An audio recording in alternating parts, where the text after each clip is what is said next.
Então, primeiro, bom dia!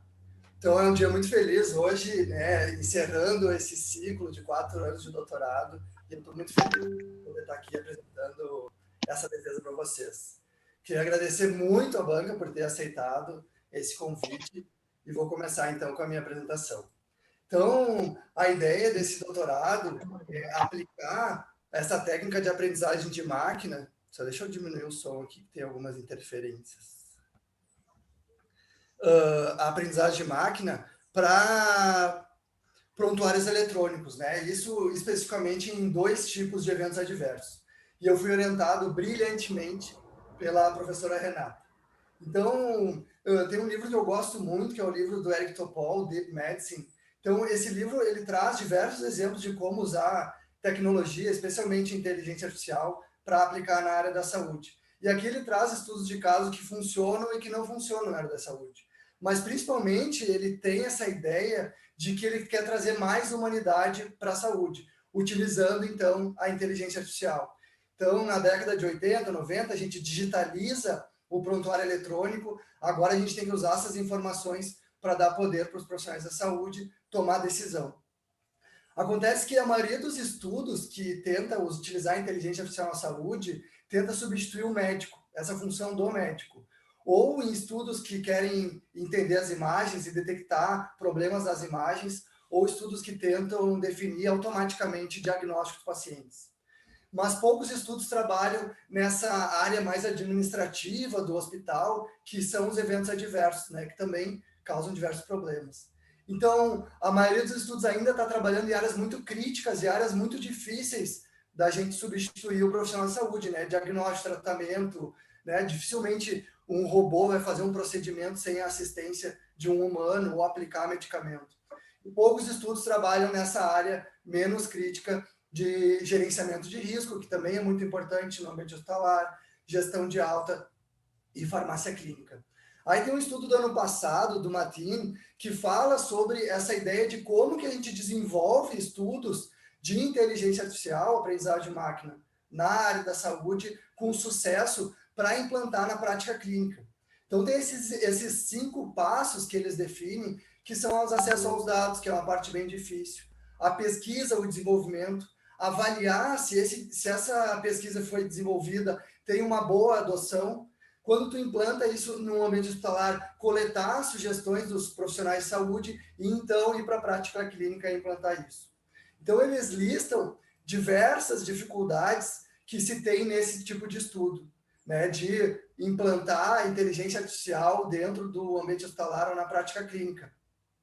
E um dos principais motivos é a confiança nesse modelo preditivo que os profissionais de saúde vão ter, traduzir esse algoritmo para uma ferramenta de verdade para a prática clínica e também trazer para essa pesquisa de aprendizagem de máquina a colaboração com profissionais da saúde.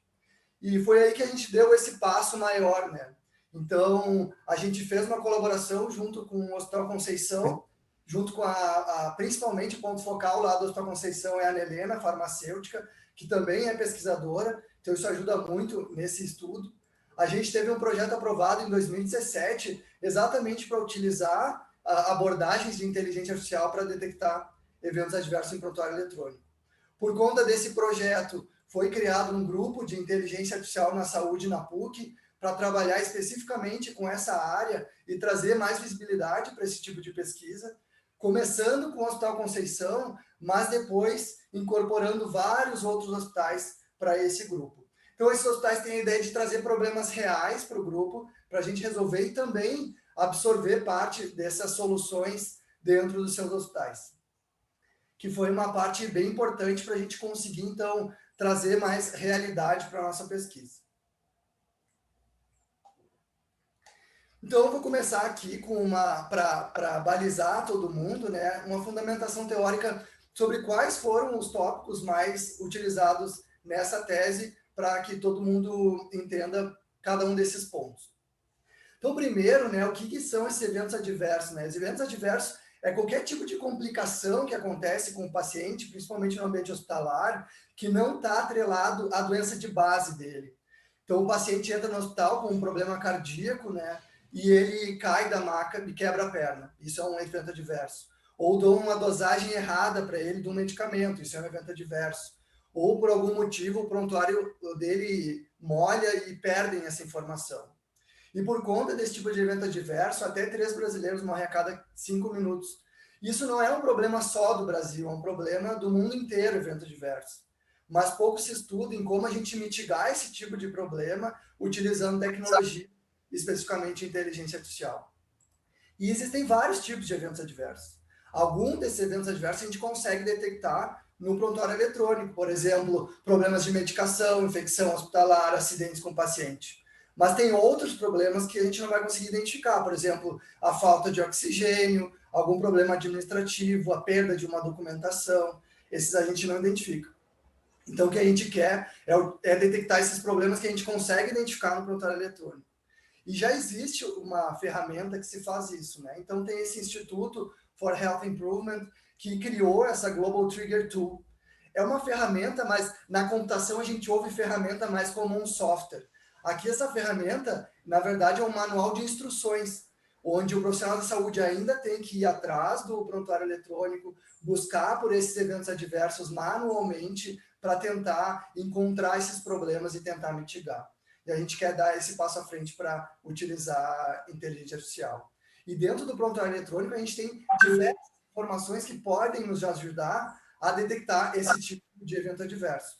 Então, a gente tem, no caso de medicamentos, as prescrições, a gente tem exames laboratoriais, exames de imagem, a gente tem os textos da evolução, né, que são esses textos clínicos que identificam como é que o paciente está evoluindo.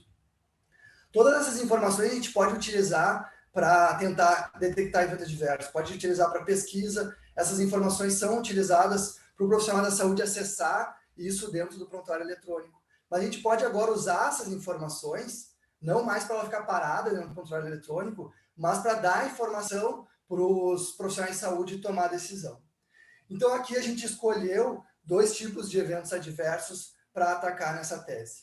O primeiro deles é o evento de quedas. Então, a gente quer detectar quedas nas evoluções, que é um processo muito trabalhado dentro do gerenciamento de risco.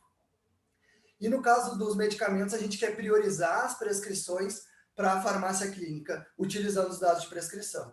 Então, gerenciamento clínico, gerenciamento de risco e farmácia clínica são 2 processos de trabalho dentro do ambiente hospitalar. Né? Não são processos tão críticos, não toma decisão sobre o tratamento do paciente diretamente, mas são processos administrativos que são importantes para manter a qualidade assistencial. Então, aqui a gente quer criar um sistema que pega cada um desses elementos, dessas informações, dessas fontes de dados, para criar algoritmos, para criar um sistema de painel de indicadores de risco desse hospital. Né? Isso aqui é uma proposta que se tem para desenvolver. E para fazer isso, a gente quer utilizar a inteligência artificial. Né? Inteligência artificial não é nada novo, é uma teoria da computação da década de 50, já existe há muito tempo, nessa ideia da gente imitar os comportamentos dos humanos. Na década de 80, surge essa sub-área da inteligência artificial, que é a aprendizagem de máquina, onde a gente vai utilizar esses dados que a gente já tem no prontuário eletrônico para extrair padrões e desenvolver sistemas sem a gente precisar codificar cada um deles. Esses padrões vão criar as regras. Né? Dentro do sistema especialista, a gente vai criar essas regras baseado no que um especialista nos diz. No aprendizagem de máquina, a própria máquina cria essas regras pelos padrões que ela encontra nos dados. E agora, mais recentemente, desde 2010, a gente traz de novo do túmulo, né, o aprendizado profundo com as redes neurais, por conta das GPUs, que conseguem fazer um processamento de dados muito mais robusto em cima de volumes de dados maiores e uma complexidade maior. Então, a gente traz de novo essa teoria, né, essa ideia dos perceptrons das redes neurais lá da década de 50 para ser utilizado mais com uma tecnologia mais moderna, que são as GPUs. No aprendizado de máquina, a gente tem 2 tipos clássicos de tarefas, que é o aprendizado supervisionado, onde a gente tem um aprendizado preditivo, que eu tenho um humano dizendo para a máquina o que é certo e o que é errado. Ele rotula esses dados e define o que é xizinho, o que é bolinha, o que é gato, o que é cachorro. Então, eu tenho um humano supervisionando esse aprendizado da máquina. E eu tenho técnicas clássicas como Decision Trees, que pode ser utilizada, e técnicas mais robustas, como frameworks de redes neurais, como o PyTorch. E até o Flare, que é uma biblioteca para fazer processamento de texto. Mas eu tenho uma outra tarefa, que é o aprendizado não supervisionado, onde eu não preciso de um humano dizer o que é certo e errado. A própria máquina vai extrair os padrões desses dados e tentar entender como é que eles se organizam. Aqui eu tenho tarefas clássicas como clustering, né, agrupamento, detecção de outliers, e eu tenho tarefas que também voltaram a surgir, mais modernas, como modelos de linguagem, utilizando embeddings e transformers com as redes neurais. Então, aqui a gente também usa essas duas tarefas para atacar esses dois tipos de eventos adversos. No caso da detecção de queda, no gerenciamento de risco, a gente vai utilizar a classificação de texto, um aprendizado supervisionado, e no caso da priorização de prestação de farmácia clínica, a gente vai utilizar detecção de outliers em cima das prescrições num aprendizado não supervisionado.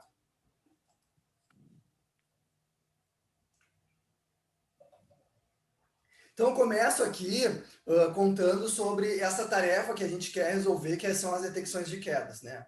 Por que quedas, né? Quedas é um evento muito comum dentro dos hospitais, por conta dos medicamentos, do tipo de paciente que o hospital recebe, os pacientes caem muito. E para que a gente detecte esses eventos, necessariamente o profissional de saúde ele tem que informar no prontuário eletrônico que esse paciente caiu. E para que isso seja notificado, existe um sistema de notificação dentro do ambiente hospitalar, e além do profissional de saúde ter que evoluir isso nas notas clínicas, ele tem que ir num outro sistema notificar para que isso vá para o gerenciamento de risco. Então, no caso do Hospital Conceição, existe um formulário específico para ele notificar esse evento adverso. Então, o profissional de saúde ele tem dois trabalhos. Ele tem que escrever isso na evolução e notificar no sistema externo. Então, por conta disso, existe um percentual muito grande de subnotificação. Então, esses eventos não são notificados dentro desse sistema, mas alguns deles são escritos nas evoluções. Então, a ideia aqui é a gente utilizar as informações das evoluções, dos textos, para detectar esse evento adverso de queda. E a gente vai utilizar, então, inteligência artificial para isso. Já existem outros trabalhos que desenvolveram isso, mas eles utilizaram aprendizado de máquina clássico, como Random Forest e Support Vector Machine. A ideia é a gente é um passo a mais utilizar redes neurais. Mas para isso, a primeira parte que a gente precisa é do banco de dados anotado. Então, com isso, a gente contou com a ajuda da Escola de Enfermagem, através da professora Janete e mais 4 estudantes de enfermagem. Elas anotaram várias evoluções e a gente utilizou esse sistema que se chama Webiano. Elas anotavam palavra por palavra para fazer a identificação desse evento adverso, no caso, a queda. Então, elas anotaram 441 notificações de quedas no dia que o paciente caiu, pegavam todas as evoluções desses pacientes, e isso deu um conjunto de anotações de 1.078 anotações. E aqui é importante mostrar que esses dados são desbalanceados. Mas, na verdade, na realidade, os dados naturais eles são muito mais desbalanceados do que a gente utilizou aqui. Então, é uma limitação desse experimento que a gente fez. Mas a gente tem essa proporção de 7:3. Isso de 367 pacientes. Então, alguns pacientes caíram mais e outros caíram só uma vez. A gente pega todas essas evoluções e analisa. Isso para os nossos dados de treino. Nos dados de validação, a gente anotou a evolução como um todo. A estudante não anotou palavra por palavra, anotou todo o texto. Isso deu 2.300 evoluções, também com uma proporção aí diferente do natural, de 8:2, de 622 pacientes que caíram naquele dia, a gente anotou as evoluções deles. Para que a gente consiga identificar essas palavras utilizando as redes neurais, a gente utiliza modelos de linguagem. Modelo de linguagem, então, é essa ideia de entender qual é o contexto que essa palavra aparece e ensinar para a rede neural o que essa palavra significa sem precisar de um especialista. Então, aqui, a gente pega frases, remove uma palavra e aí a rede neural vai aprender sobre isso. E ela aprende sobre variações de palavra, então, no caso lá do Conceição, tem 30 formas diferentes de escrever a palavra cirurgia. Então, esse modelo de linguagem vai mostrar para a rede que essas palavras significam a mesma coisa. E ela também extrai as relações entre as palavras. Então, a gente utilizou 3 modelos de linguagem nos nossos experimentos, utilizando o texto da Wikipedia, utilizando o modelo de linguagem da USP, pronto, lá de domínio amplo NILC, e a gente desenvolveu o nosso próprio modelo de linguagem usando 24 milhões de frases clínicas do Hospital Conceição. A ideia desse modelo de linguagem é substituir as palavras no texto por um vetor num hiperplano, onde essa rede neural vai interpretar esses vetores, já com essa ideia do modelo de linguagem, e vai fazer um fine-tuning nesse modelo para aprender esse problema específico que é detectar as quedas. Aqui a gente utilizou duas topologias de rede, então a gente utilizou uma LSTM para fazer a detecção do texto como um todo, e a gente utilizou uma BLSTM com uma camada final de Conditional Random Field para fazer a classificação dos tokens. Então são essas duas abordagens, onde eu vou avaliar o texto como um todo e palavra por palavra. E daí, para formatar essa anotação, o texto como um todo eu só digo se ele tem a classe 1, que tem a queda, ou a classe 0, que não tem a queda. E no caso da palavra por palavra, eu vou dizer cada uma das palavras, visto que as estudantes de enfermagem anotaram cada uma delas, eu tenho como estruturar dessa forma e a rede aprender sobre as palavras. Então, nossos experimentos, eles vão rodar o treinamento sobre o mesmo conjunto de dados das duas redes. Daí eu vou ter um modelo treinado, onde ele vai ser validado nos dados de validação. Essa validação vai ser binária, para que a gente possa comparar esses dois algoritmos, tanto que avalia palavra por palavra, quanto que avalia texto como um todo. No caso do palavra por palavra, quando ele encontrar uma palavra que tem queda, ele vai dizer que aquele texto tem queda, eu consigo comparar esses dois algoritmos. Esses dois modelos, topologias de rede. Então, nos nossos resultados, aqui eu vou mostrar só os resultados que funcionaram melhor, que é utilizando o modelo amplo, de domínio amplo do NILC e o modelo específico dos dados do Conceição. Então, aqui eu tenho esse resultado que já mostra que o classificador por palavra ele funciona melhor do que o classificador por texto inteiro, né? E, no caso, tem uma diferença que o classificador por palavra ele funcionou melhor com o modelo de linguagem do Hospital Conceição e o classificador por texto completo funcionou melhor com o modelo de linguagem de domínio amplo do NILC. Isso com os dados de treino, né? Com os dados de validação, a gente ainda aumenta essa diferença, né? O modelo de linguagem, avaliando palavra por palavra, ele vai funcionar melhor e o classificador por texto completo, ele perde um pouquinho desse desempenho nos dados de validação. Existe uma outra análise que é eu olhar para esse conjunto de textos que eu estou avaliando.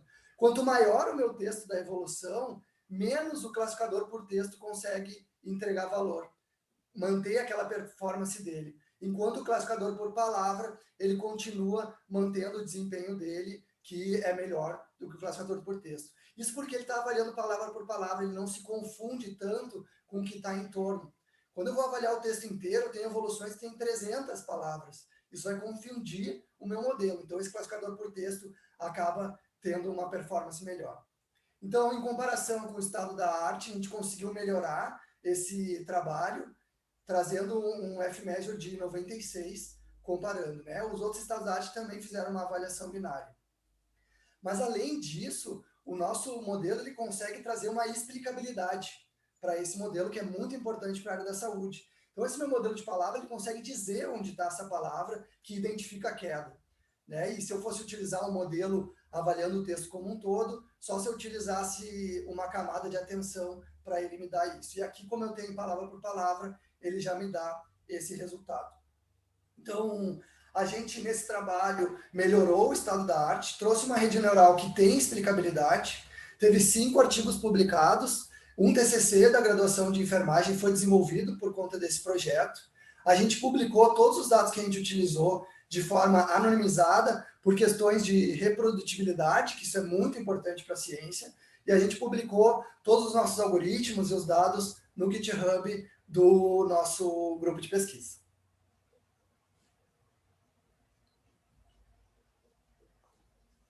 Então, passando para o próximo trabalho, a gente utilizou dados de prescrição para fazer a priorização da farmácia clínica.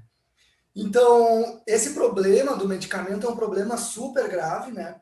É um problema que a OMS lançou uma campanha em 2017 chamada Medication Without Harm, com essa ideia de que o uso do medicamento seja mais racional e mais eficiente para não causar dano para o paciente, né? Então, isso causa muito dano para o paciente e é um problema muito comum, né? Dentro do ambiente hospitalar, 75% das prescrições tem erros de prescrição, tem erro na hora de eu prescrever o medicamento.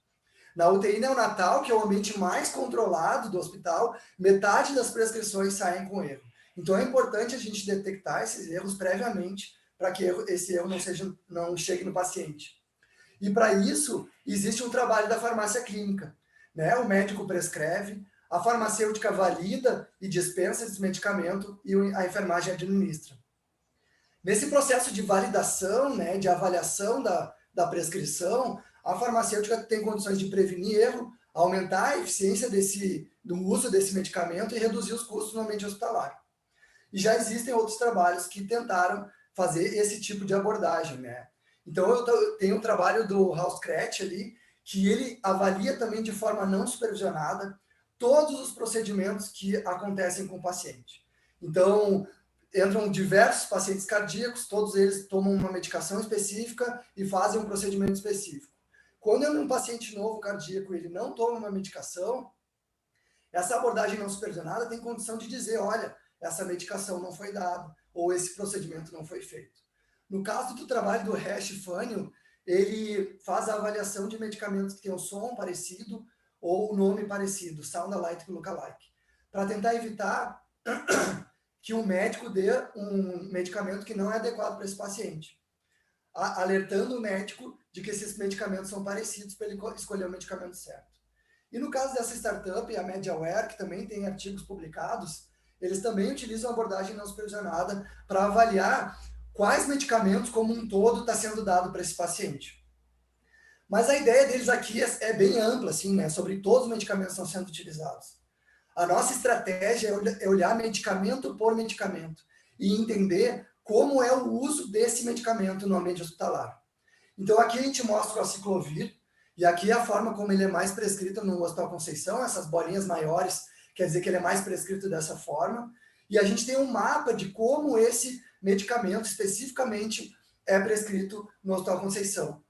A ideia é mapear esse plano cartesiano numa estrutura de grafos, onde a gente possa comparar essas posologias prescritas.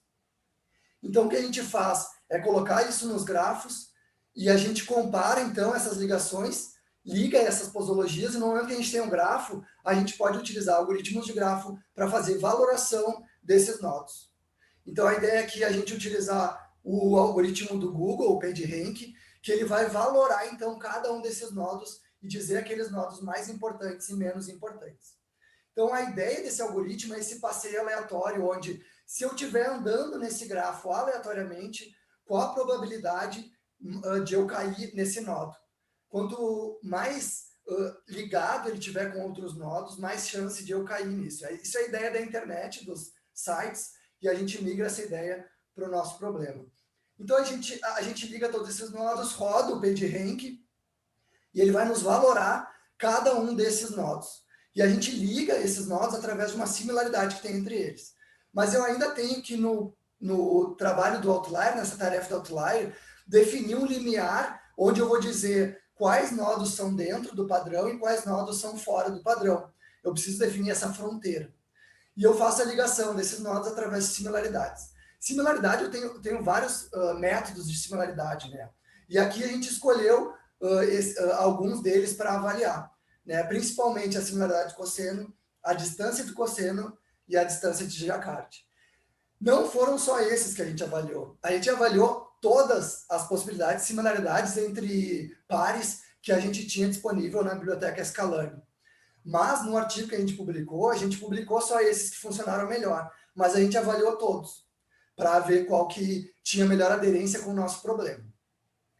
Para fazer uma comparação com o nosso algoritmo, né, de distance do DDC, a gente utilizou baselines, né, estados da arte, como o Local Outlier Factor, o Isolation Force, o SVM, que são algoritmos clássicos da literatura para a gente fazer detecção de outliers.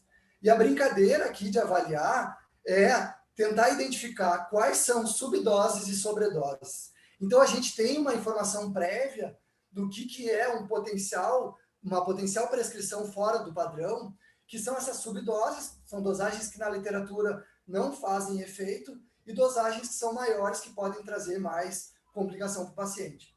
Então, aqui são prescrições reais do Hospital Conceição. Então, o número de medicamentos que a gente avaliou foram 51 medicamentos que foram prescritos durante 5 anos no Hospital Conceição. De 500 mil de prescrições, a gente tem 6 mil, mais 6 mil subdoses e quase 5 mil sobredoses. Isso são dados reais do Hospital Conceição, para vocês verem como realmente isso é um problema que acontece no hospital.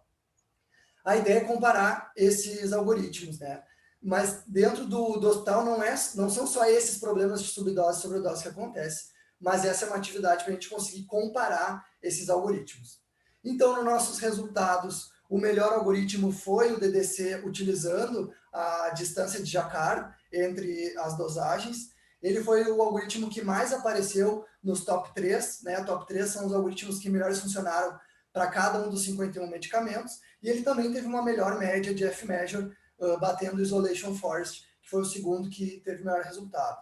O DDC, com a distância de cosseno e a similaridade de cosseno, também tiveram bons resultados, mas com a distância de Jacquard ainda teve um resultado melhor. Além disso, o algoritmo DDCJ, com a distância de Jacquard, ele é mais consistente. Ele mantém a regularidade no resultado do F-measure. Diferente do Isolation Forest, tem uma variação muito grande nesse resultado. Além disso, o algoritmo do DDC, ele tem um desempenho muito melhor, porque ele compila todas as informações do mesmo nódo num lugar, então ele vai rodar mais rápido, mesmo que eu tenha muitos exemplos de medicamentos prescritos.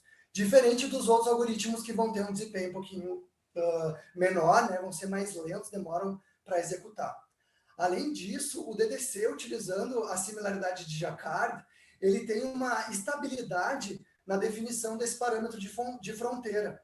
Como vocês podem ver, ele mantém a regularidade na resposta do F-measure, mesmo variando a minha fronteira, meu limiar de fronteira. Diferente do Isolation Forest DDC, que ele só tem um ponto onde ele consegue acertar exatamente e ter o maior F-measure. Então, a gente consegue ter um algoritmo mais estável em vários aspectos dentro do DDCJ. Que tipo de análise que ele consegue identificar, né, de problemas? Então, o problema clássico de dose, ele vai identificar, ele foi treinado para isso, né, uma dose de paracetamol acima da dose diária, mas ele também identifica frequências fora do padrão, e outra coisa que ele identificou que nos surpreendeu foi apresentações fora do padrão. Então, a hidralazina no Hospital Conceição, ele tem a apresentação de 25 miligramas, e aqui o médico prescreveu com 50 miligramas. E o algoritmo consegue identificar, porque ele vê que isso é uma prescrição fora do padrão, por conta da distribuição dos dados. Então, aqui é um mapa de como esse algoritmo funciona, tá? Esse aqui é um desenho que a gente publicou na revista, quando eles nos convidaram para fazer a capa da sessão. Então, ele mostra que a gente usa essa distribuição dos medicamentos para criar um mapa de calor, onde eu consigo identificar aqueles medicamentos, aquela posologia, a prescrição que é dentro do padrão, que é essa verde, e aquelas que são fora do padrão, que são as vermelhas. A ideia dessa estratégia é eu poder ordenar para o farmacêutico clínico quais são os pacientes mais fora do padrão, com mais prescrições fora do padrão, e quando ele entra dentro dessa prescrição, ele vai poder ver qual medicamento está fora do padrão. Então, a gente diminui a granularidade daqueles outros exemplos e trabalhos que foram desenvolvidos no estado da arte. Então, aqui a gente consegue desenvolver um algoritmo novo de detecção de outliers. A gente mostra que esse algoritmo pode ser usado numa aplicação da área da saúde, talvez tenha outras aplicações. A gente teve um artigo publicado na melhor revista de informática da saúde do mundo e a gente teve um prêmio de inovação. De novo, aqui a gente publica os nossos dados de forma anonimizada para fins de reprodutibilidade, que é fundamental na ciência, e a gente publica todos os nossos experimentos, os algoritmos e a base de dados no GitHub do nosso grupo de pesquisa.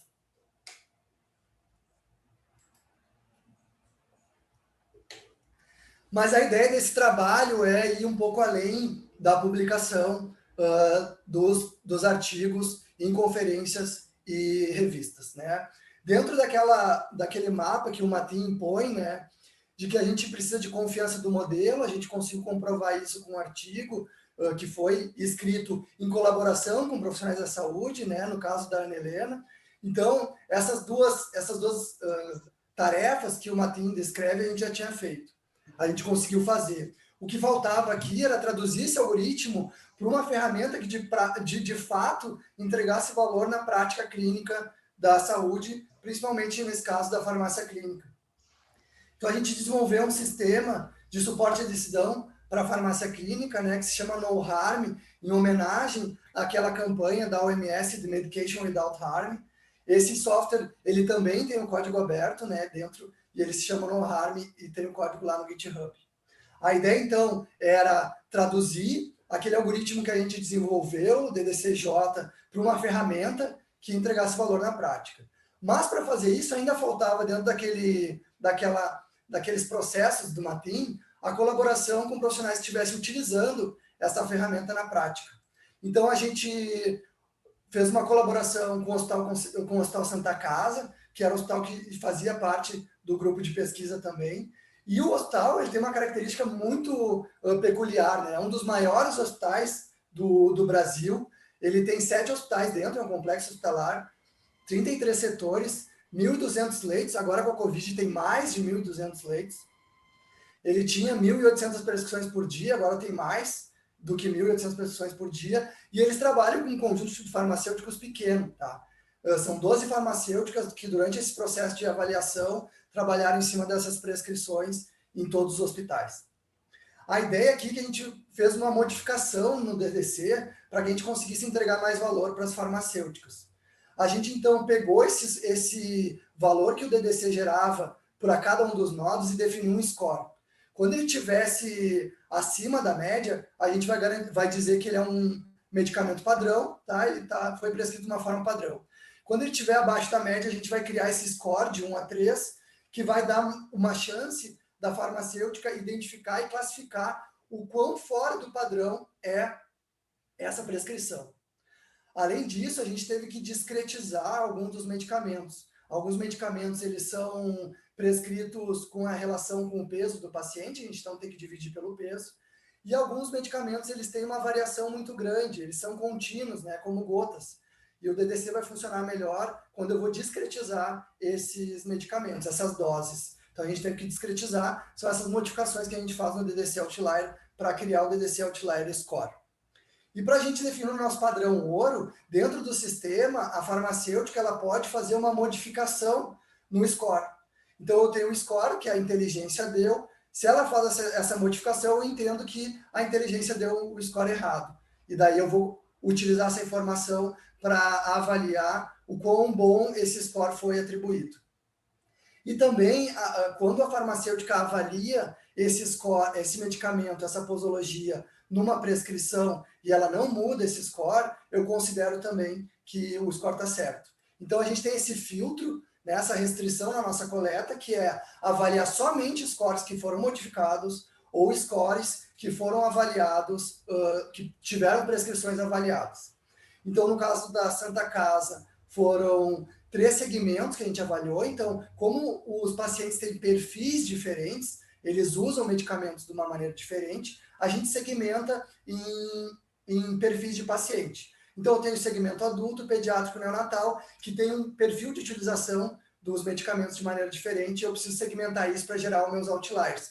Eu não vou usar toda a base para gerar outlier, eu preciso segmentar isso. Esse é o tipo de informação que só trabalhando junto com as farmacêuticas a gente vai conseguir ter, né? Se a gente utilizasse a base como um todo, a gente ia fazer uma avaliação que não é tão adequada. Então, a gente tem aqui quase 25 mil prescrições avaliadas nesse período de 6 meses que a gente coletou os dados, são quase 1.000 medicamentos utilizados e 2.000 pacientes que passaram por essa avaliação. Então, para avaliar o quão bom o algoritmo foi, a gente utilizou essa métrica de erro médio absoluto, que é uma métrica de avaliação para dados numéricos, Então, aqui, a gente pode ver que a ferramenta, ela acerta muito bem. Então, eu tenho uma variação de score de 0 a 4, e ali, no caso do segmento adulto, ela errou, em média, 0,18. Então, ela teve poucas alterações, são 12% de alterações nos scores, mas essa média de erro é muito pequena, né? No caso do neonatal, que tem uma variação mais grande, maior, de doses e de distribuição por peso, as farmas fizeram mais alterações. Então, teve uma média de 34. Mas a gente quer entender onde que estão essas alterações, essas variações, né? Então, a gente traz aqui a matriz de confusão para mostrar para vocês que, em geral, o algoritmo ele vai errar para cima. Ele vai proteger o paciente. Ele vai trazer scores mais altos do que scores mais baixos. Então, vocês podem ver que, em geral, a ferramenta ela erra para cima e as farmas fazem a correção para baixo. Então, ali no score 3, por exemplo, ela disse que várias posologias eram score 3 e as farmas trouxeram isso para o score 0, 1 e 2. Mas, no fim, isso é importante porque ele alerta mais as farmacêuticas, protege o paciente e a farmacêutica vai tomar a decisão dela, fazendo alteração do score. Então, mesmo nesse ambiente hospitalar real, a gente consegue entregar valor trazendo uma ferramenta que auxilia no processo da farmácia clínica e é uma ferramenta que foi construída junto com as farmacêuticas, então completando aquelas etapas de processo que o Matheus definiu, que é coletar os dados, desenvolver pesquisa, fazer uma ferramenta, avaliar ela e pegar a coleta de sugestões com os profissionais de saúde e, então, colocar na prática clínica. Essa ferramenta é utilizada até hoje na Santa Casa, então não foi só durante o doutorado que elas utilizaram. Então, para finalizar, né, a gente definir todas as entregas que foram feitas nessa tese. Então, a gente conseguiu criar um modelo de linguagem específico para a saúde, utilizar esse modelo num processo de classificação para quedas, né, e essa classificação de palavras, utilizando uma classificação de tokens, e que isso vai nos trazer explicabilidade para o modelo. E batendo alguns estudos que já tiveram sido desenvolvidos na mesma tarefa. Além disso, a gente desenvolveu um novo algoritmo de outliers, utilizado para fazer avaliação de prescrições na área da saúde, trazendo resultado de aplicação dentro do Hospital Conceição, desenvolvendo uma ferramenta que entrega valor para a prática clínica dos hospitais. Toda a nossa pesquisa foi publicada, tanto os dados quanto os códigos, por fins de reprodutibilidade, replicabilidade e repetibilidade, para que dentro do nosso grupo de pesquisa os nossos experimentos pudessem ser repetidos fora do grupo de pesquisa e que pudessem ser avaliados em outras bases de dados para que eles possam ser comparados. Dentro desses 4 anos de doutorado, a gente teve 21 artigos publicados, né? 2018 aí teve o top 7 artigos. Esse ano a gente já teve 2 artigos, a nossa revisão sistemática de quedas e um trabalho em colaboração com a Escola de Enfermagem da PUC. Também a gente teve algumas premiações, né? Aquele prêmio de inovação que eu citei do DDC, foi dado pelo Hospital Sírio-Libanês, em colaboração com a Fundação Everest. A gente foi contemplado por 3 prêmios do Google Research Awards. Então, mostra que pelo prêmio de emprego da saúde, a gente entrega valor para o mercado de saúde e, através do Google, a gente mostra que essa pesquisa tem uma significância científica bastante relevante.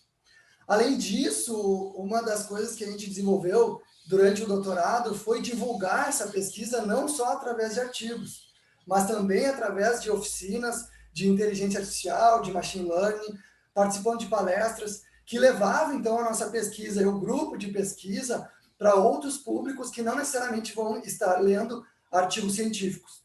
Então, isso faz com que essa pesquisa seja mais popular e ela entrega valor mais para a sociedade e para a comunidade científica. Como trabalhos futuros, a gente imagina que esse trabalho de quedas pode evoluir utilizando contextual embeddings, que a gente não utilizou dentro desse doutorado, por conta que eles foram criados durante o doutorado, os contextual embeddings. Pode ser atrelado a imagens, né? Nas imagens eu tenho fraturas que podem identificar quedas, outros trabalhos utilizavam imagens, isso pode ser utilizado também para identificar quedas. No caso de medicamentos, a gente entende que essa estratégia de outliers também pode ser utilizada na relação entre os medicamentos. Então, eu avalio o medicamento individualmente, mas também avalio essas relações que são fora do padrão. Nunca foi prescrito esses dois medicamentos juntos, por exemplo.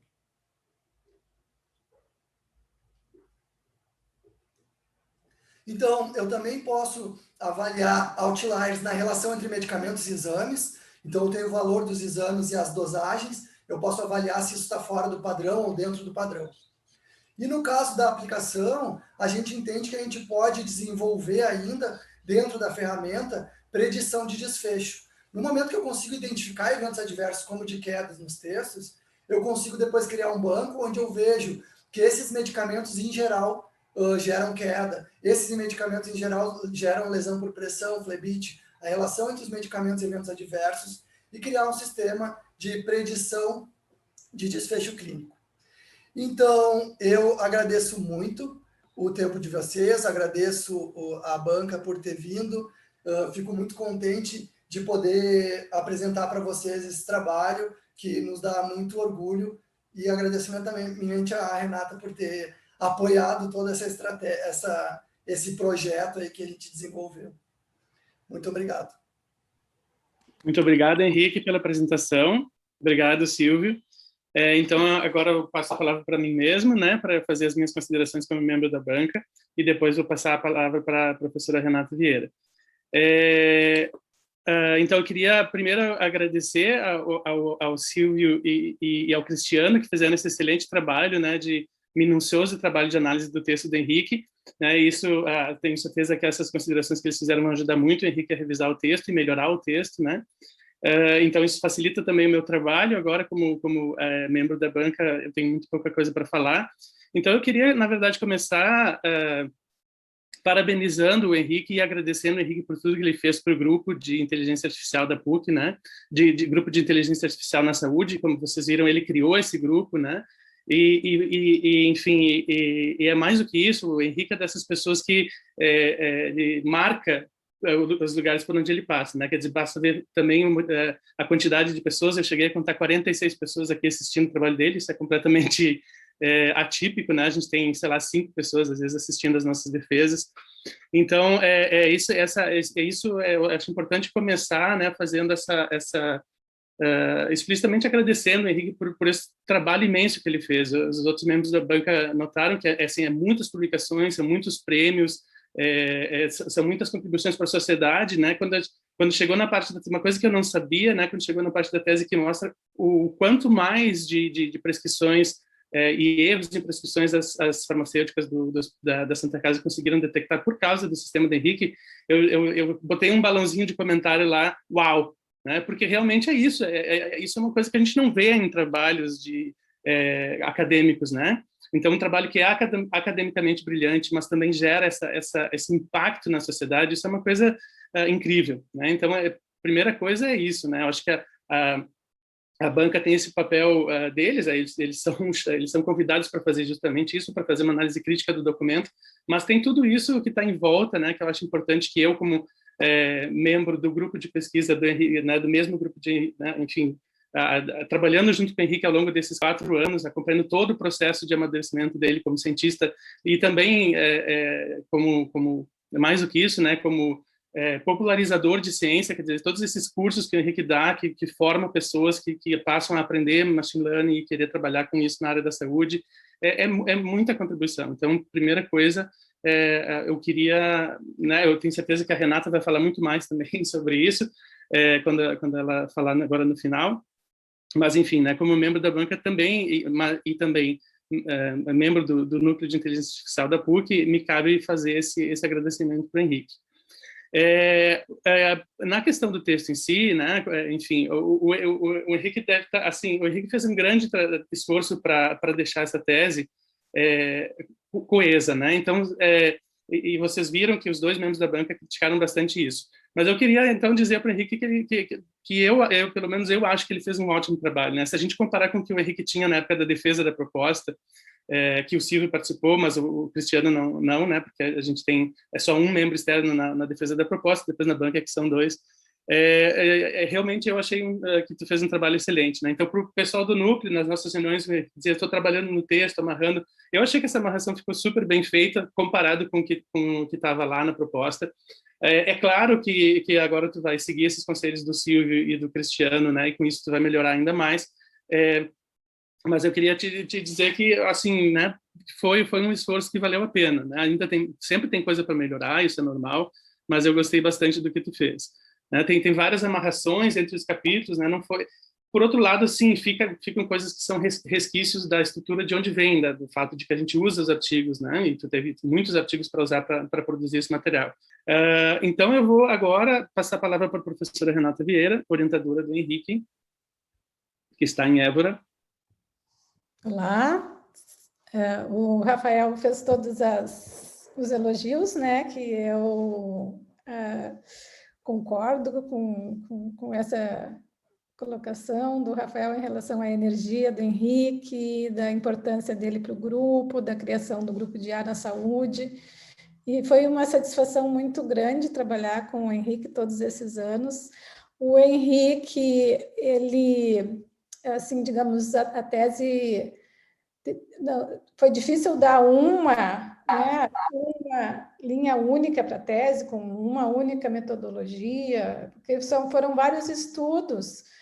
E o Henrique, a gente conseguiu chegar em 3, quando ele, no início, as ideias do Henrique eram inúmeras, né? E a gente conseguiu chegar a afinar para um mesmo problema, mas mesmo assim, dentro desse mesmo problema, ele atacou 3, né?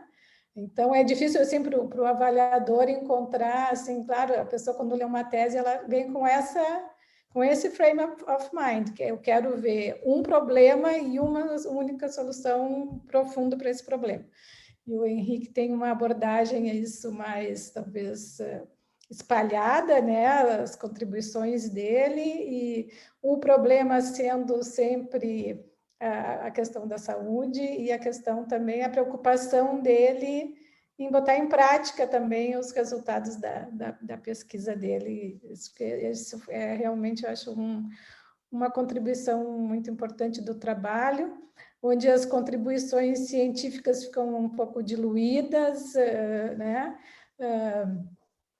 Talvez não tão aprofundadas no texto que ele apresentou, mas assim, talvez uma questão de pesos e medidas, ou uma questão de balanceamento aí das contribuições do Henrique, que vão para a sociedade, né? Assim, o científico está ali, talvez não esteja assim tão enfatizado, mas o científico, ele está a serviço das pessoas, né? Então, isso eu acho que é bem interessante. Foi muito legal essa convivência, Henrique. O Henrique, ele se deixa orientar, não que seja fácil, não que tenha sido fácil orientar ele, mas isso, a pessoa se deixar orientar, ouvir, acatar, e assim foi bom. A gente trabalhou como um time, né? Então, obrigada. É isso que eu queria falar. Obrigada pela banca. Anotei as sugestões todas. Talvez, acho que um capítulo a gente vai precisar como ler essa tese, né? E aí explicar, ajudar o leitor a se achar na tese do Henrique. Pessoal, obrigado, Silvio, pela consideração. Eu vou criar uma breakout room e vou levar a banca para lá, para a banca deliberar sobre a tese do Henrique, e vocês, eu peço que a audiência aguarde aí, tá? Só um segundinho para eu gerenciar isso aqui. Com tantos participantes, vai ser difícil achar a banca aqui. Silvio.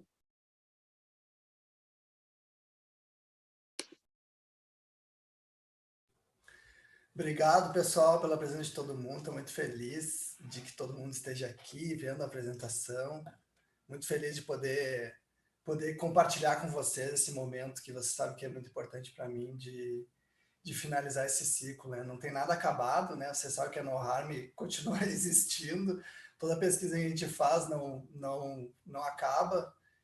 Agora o doutorado virou a minha vida, porque eu vou continuar fazendo pesquisa dentro da NOHARM, em colaboração com a PUC, e eu fico muito feliz que todo mundo esteja aqui vendo isso, vendo a conclusão. Muita gente participou desse trabalho, se não todo mundo, todo mundo que esteja aqui, né, todo mundo de uma forma ou outra participou desse trabalho, né, ou metendo a mão na massa, ou ajudando em alguma parte ou outra, e por isso que eu fiz questão de convidar todo mundo para participar. A banca é assim mesmo, a banca é crítica e eles fazem o papel deles de melhorar o nosso texto.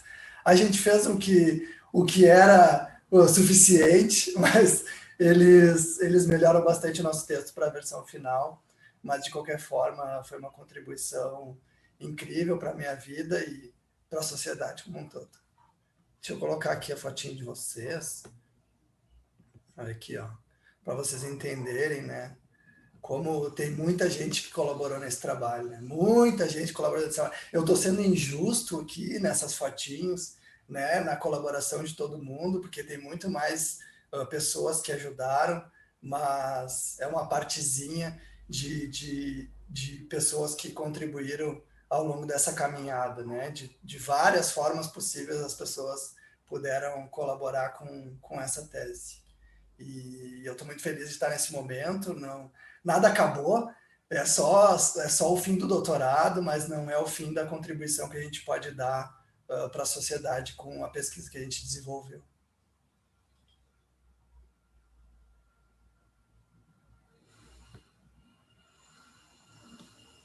Parabéns!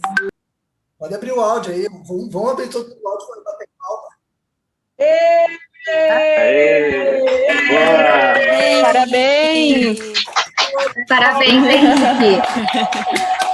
Muito bom!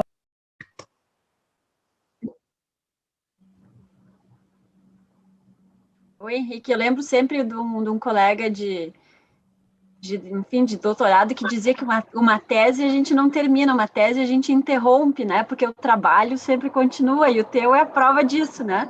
A tese é porque uma hora tem que escrever e dizer alguma coisa que é o que vai ser cobrado, mas então aí tá um reflexo. É isso aí. É verdade. Muito obrigado, muito obrigado. Para essa tese isso faz mais sentido ainda, né? Isso aqui nunca vai acabar. A gente montou uma empresa para que a gente consiga continuar desenvolvendo pesquisa, colaborando com a sociedade, entregando valor não só científico, mas como um valor prático. Legal. Beijo, meu filho! Talvez o mais importante seja essa aplicação prática, né? No meu ponto de vista como médica, né, acho que isso é o mais relevante. A ciência, ela tá aí para isso, né? Para servir a sociedade, né? Eu acho também existe, né? Vocês viram em algumas das falas, né? Que querem uma entrega para a computação, faz sentido para a ciência de computação, para pós, né?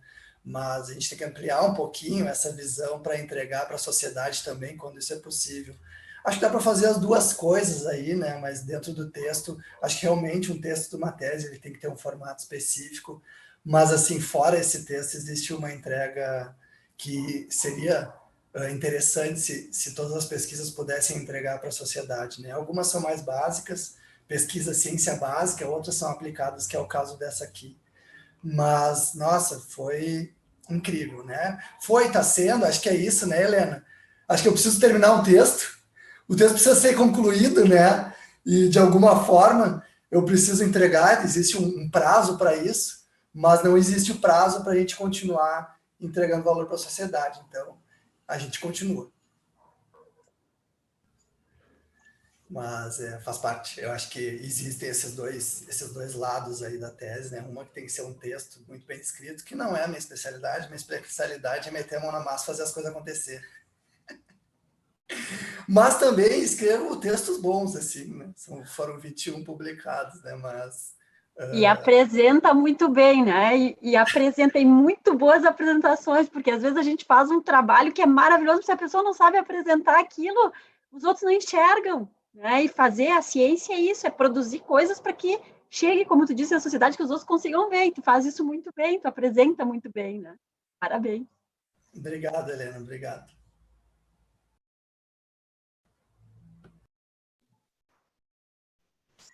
Parabéns, Henrique! Parabéns, tudo de Obrigado, Tânia. Obrigado, Fernando. Foi muito bom. Sucesso aí! Sucesso. Tudo de bom! Tchau.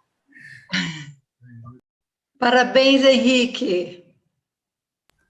Nossa... E obrigada por me deixar participar desse evento.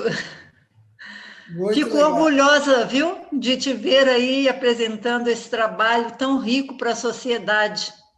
Muito legal, muito obrigado, né? Tu sabe o quanto tu nos ajudou também, está nos ajudando nesse processo, muito legal, muito feliz, né? Vamos ver, esse é um trabalho que começa com a família, com a Ana Helena, mas se estende para os outros membros da família, né? Tipo, é muito incrível como a família me ajudou nesse processo.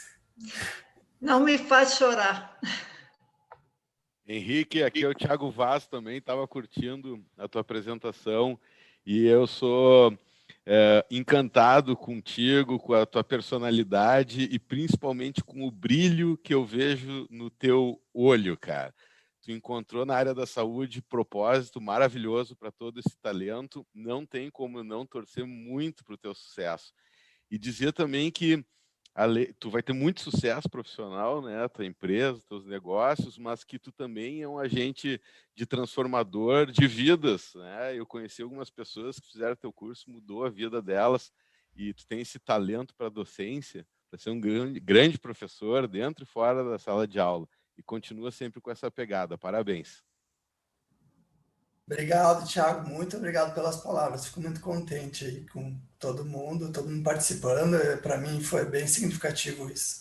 É uma colaboração de um monte de gente, né? Um monte de gente meteu a mão nesse trabalho de uma forma ou de outra. Vários alunos lá do curso que a gente fez, né, Thiago, acabaram desenvolvendo pesquisas junto com o grupo. É muito relevante, muito bom. Muito bom poder ser esse agente de transformação na sociedade, enfim, na vida das pessoas. Eu fico muito feliz. Né? A Ana Helena também fica muito feliz com esse projeto, o Fábio, o Augusto, a Ana Lúcia, o Celso, todo mundo acaba colocando a mão nessa... Né? É um agente de transformação através do No Harm, através das pesquisas, assim, isso é incrível. Bom, então, quero aproveitar esse momento que o Henrique já está emocionado para dizer para ele que a banca deliberou e aprovou ele com louvor, então uma coisa que a gente normalmente não dá, mas parabéns para o Henrique ter merecido essa... Parabéns, parabéns. Muito bom! Parabéns, Henrique. Parabéns! Parabéns, Henrique. Merecido mesmo. Pessoal, eu queria tirar a foto, só que no caso do Henrique vai ser meio complicado, porque vai mostrar várias telas. Então, só deixa eu ver se a Renata... Tem que tirar várias telas. Isso, mas eu queria que a banca estivesse na primeira, vou tirar várias. Sim, toda a banca tem que falar, então. Então, Silvia, se tu puder abrir a câmera, só rapidinho para a gente tirar uma foto. E procure não falar, que senão o Zoom muda a ordem que vocês aparecem e vai acabar não aparecendo alguém. Tá? Então, fiquem todos sorrindo e em silêncio. Só um segundinho para eu pegar a ferramenta aqui para tirar foto. Então, a primeira foto, atenção, sorriam. Aí agora vai a segunda. Só um pouquinho. Segunda foto. E terceira foto. Aguardem aí, só mais um segundinho. E foi. Feito. Muito obrigado, pessoal. Obrigado pela presença de todos. Parabéns, obrigado, Henrique. Parabéns para todos. Parabéns, tchau, tchau. pessoal. Tchau, obrigado. Parabéns. Obrigado a todo mundo. Obrigado. Parabéns, Henrique. Parabéns, Henrique. Parabéns, Henricão. Só sucesso. Valeu, pessoal. Valeu, obrigado a todo mundo. Obrigado pela presença. Obrigado, Renata. Muito obrigado, Bordini. Acho que foi assim... Não acabou, né? Não acabou. A gente continua trabalhando junto. Isso que eu queria dizer, né, Henrique? Tu continua membro do grupo. Tu pode ter terminado a tese, mas do grupo tu não sai, né? Não sai. É proibido. A gente já começou a desenvolver outras pesquisas, então isso aí não acaba nunca, isso aqui não acaba mais, né? Isso aqui é só que nem a Helena falou, da UX lá, a gente precisa finalizar um texto em algum momento, né? Existe um prazo, a gente precisa cumprir esse prazo, mas a pesquisa não acaba.